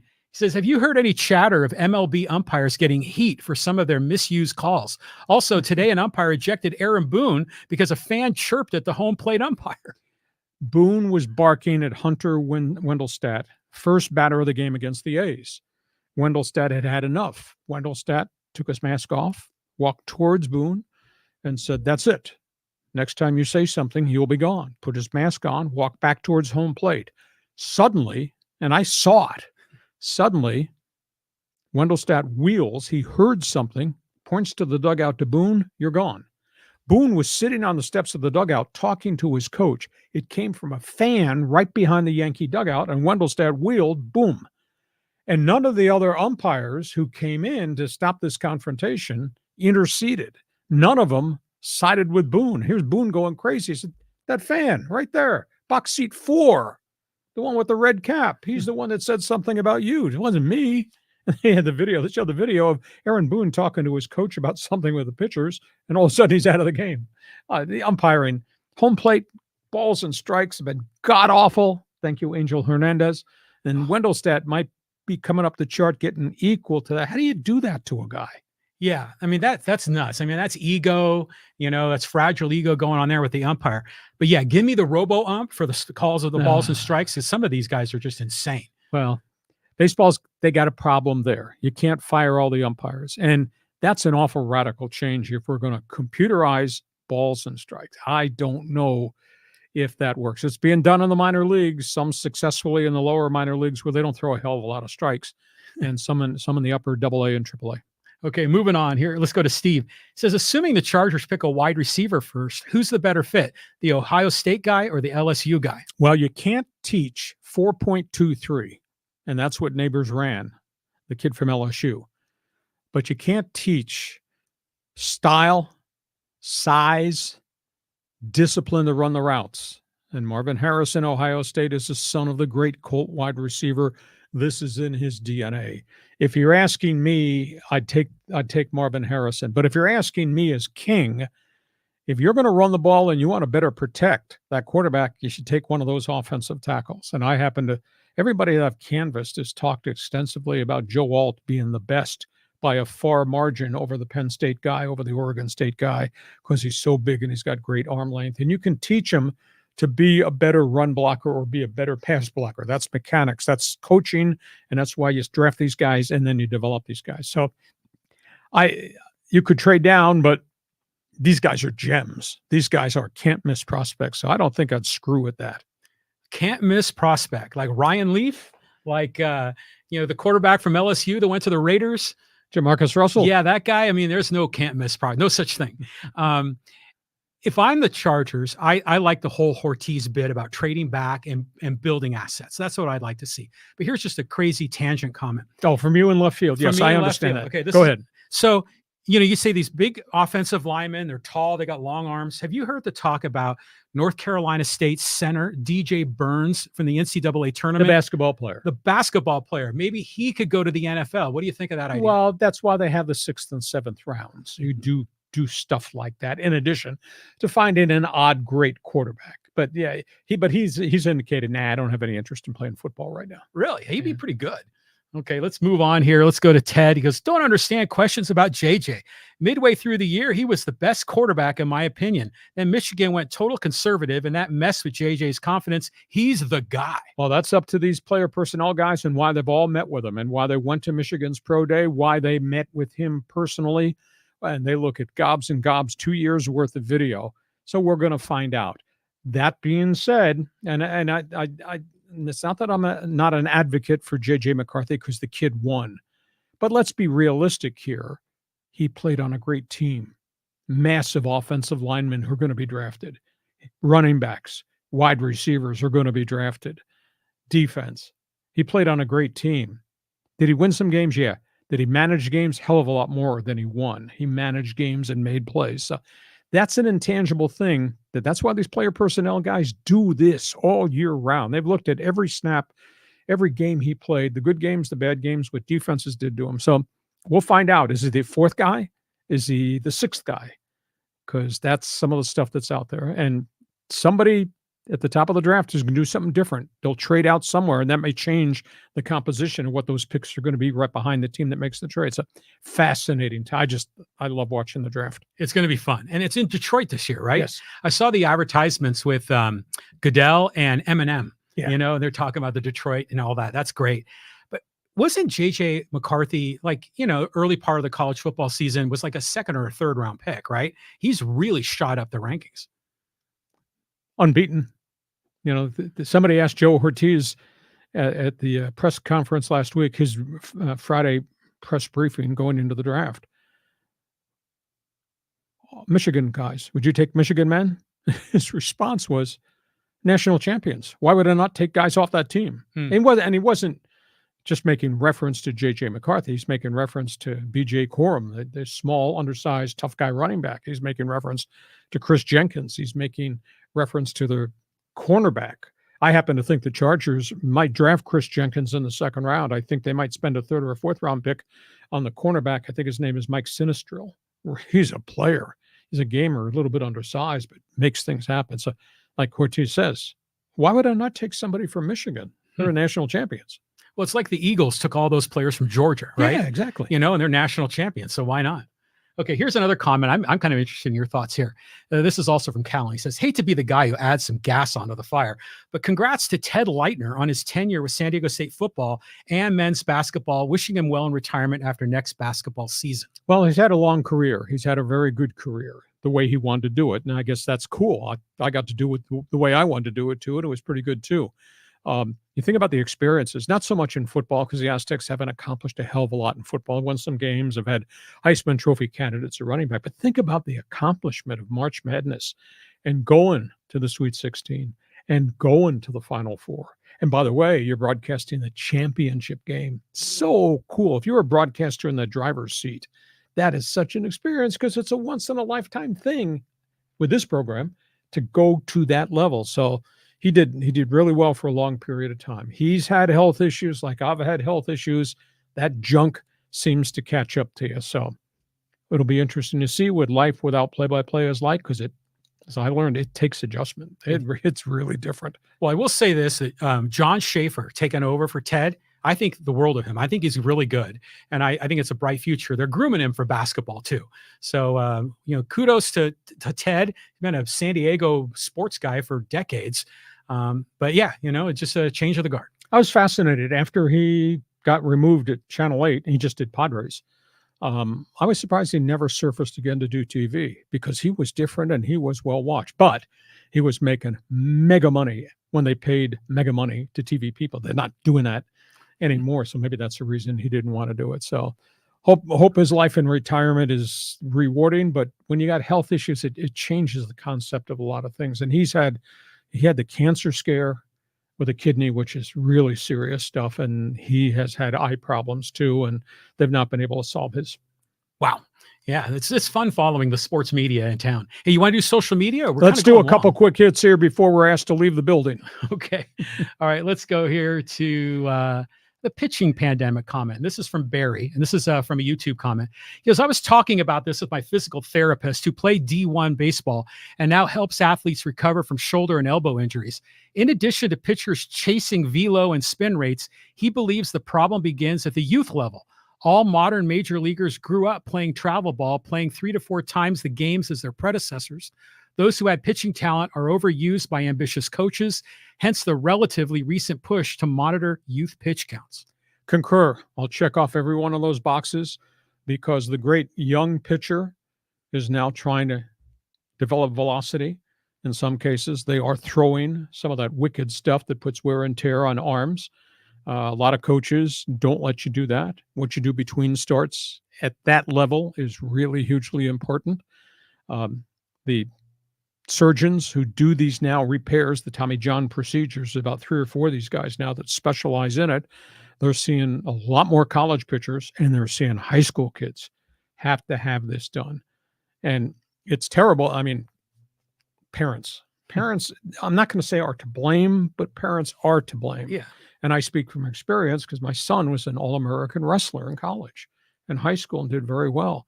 And you want to see your kid do well. You want to excel. I'm not living through my kid. I have my own career and my own life and my own popularity. But parents want their kids to do well. And if that means developing velocity and throwing breaking pitches at a young age, sometimes they don't pay attention to what the long-term effect could well be. But it's a crisis. And Clayton Kershaw said, we're all out here to win and we're all out here to be the best we can. And if me throwing 99 or me being able to get break on my stuff, you do it because you want to be successful. And then there's a big contract at the end of the rainbow for you.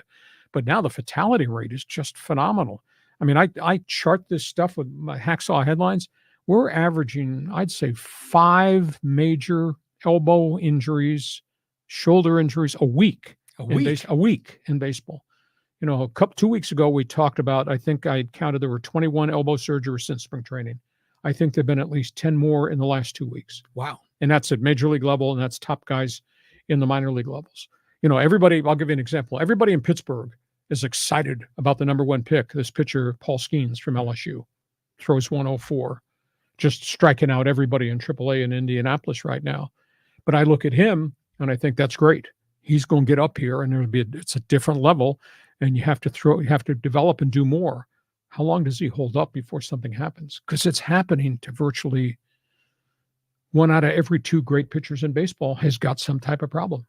Reminds me of Steven Strasburg. Exactly. When he was in college, just blowing everyone away. And he got hurt very early in his Washington Nationals career. They did the elbow surgery. They fixed it. He came back. He continued to dominate him. You talk about lightning electric stuff. And what happened? Shoulder. What happened? Neck, blood clot. What happened? Nerve damage. Never recovered. That's a shame. He got his contract. He got his money. Could have been a Hall of Fame pitcher. I mean, he had 162 wins and a lot of years in front of him, but because of what he was throwing, he broke down. Interesting. So my son pitched in high school and in D1, and it's all about velo. That's all that they want. The whole incentive structure throughout from little league on up is who can throw the hardest, right? So that's part of the problem. But I will go here, to what Barry was saying with some coaches will overuse players. I was fortunate because my son had a good coach that taught him the right mechanics, and his managers did follow pitch count limits. But I remember there was one kid here in our Poway community who was just the killer pitcher in Little League. And then they played travel ball, 13, 14-year-old, and he blew out his arm because the coach pitched him too much. Yeah, it takes a definition. These are the rules. This is what you do. This is what you don't do between starts.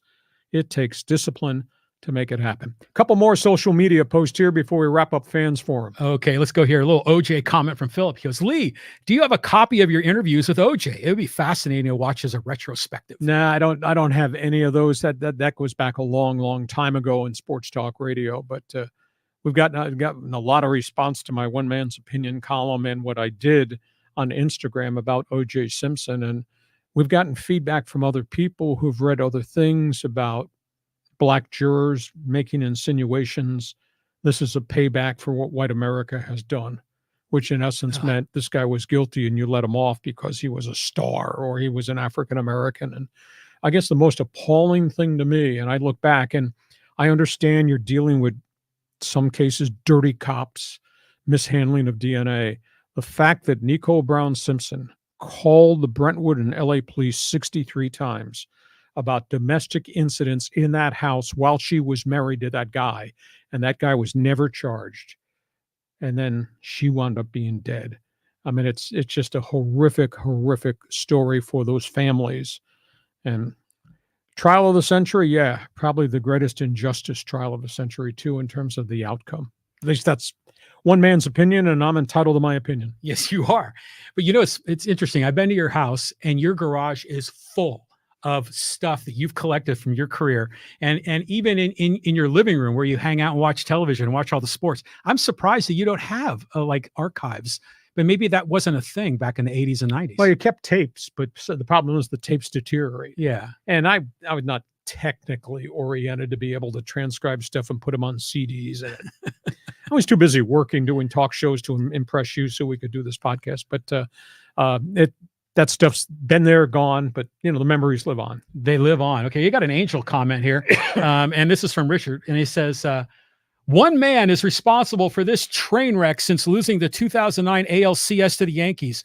Worst farm system in MLB since 2010. No top shelf level American high school players since number 27, Mike Trout. No top shelf Latin stars since K-Rod. Won't sign top shelf level pitching talent. I knew Blake Snell wasn't coming, LOL. They rushed their top prospects since Joe Adell, followed by Matt Tyson, Zach Neto, and now Nolan Schonnel.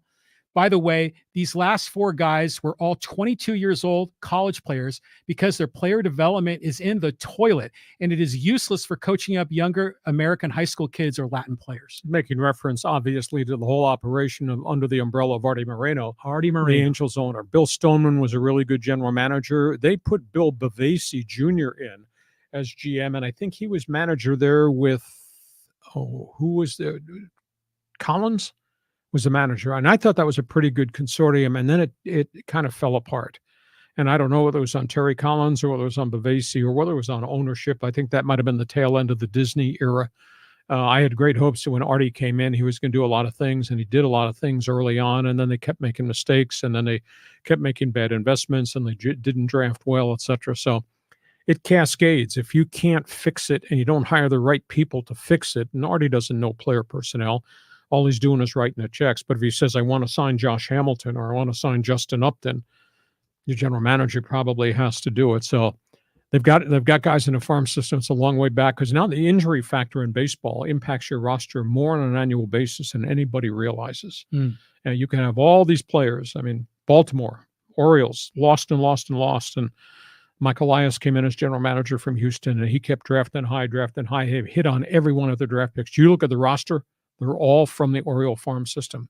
But that being said, they lost one pitcher already, John Means, who's not come back. He was the ace of their staff.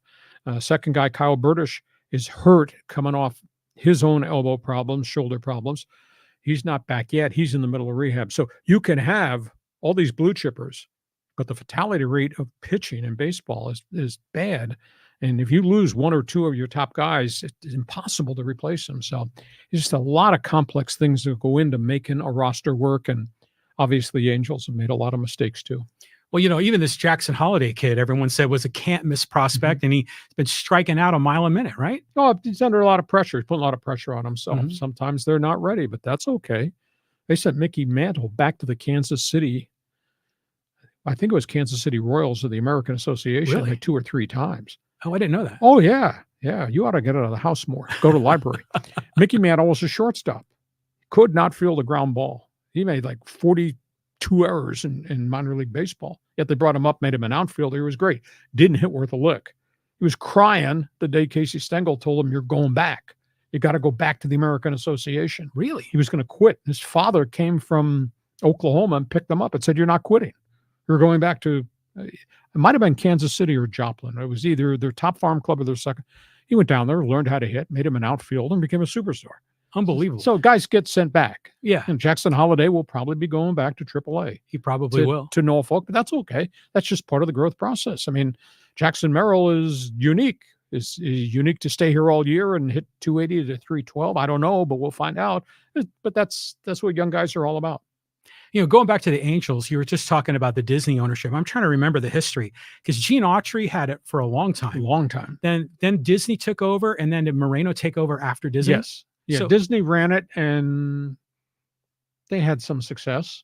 And then Disney lost interest in pro sports. Disney also owned the Anaheim Mighty Ducks when they went to the Stanley Cup Finals and just kind of lost interest. To me, the most disturbing thing was I've been to Angel games, and I've been to what was then the Pond to watch the hockey team, to see the owner's box, the big expansive box behind home plate, or at center ice up on the roof of the pond, to see it dark all the time. Really? Disney just kind of lost interest.